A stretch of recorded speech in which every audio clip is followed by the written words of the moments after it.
Today I'm going to show you how to use the P-Card receipt submission for Israel County. So I'm logged in. You have to log in as a Google account. If you're logged in with your personal account, that's okay. You can just put in your school account here. All right, and then the name on your P-Card.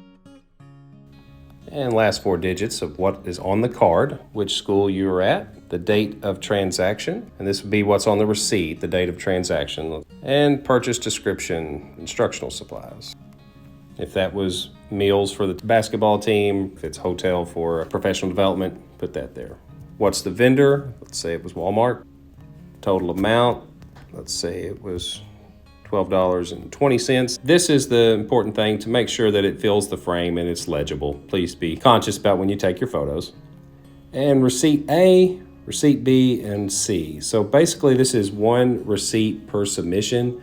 However, if you have a really long receipt or a multi-page receipt, if it's a PDF multi-page, you can just click add file and do it all in receipt A.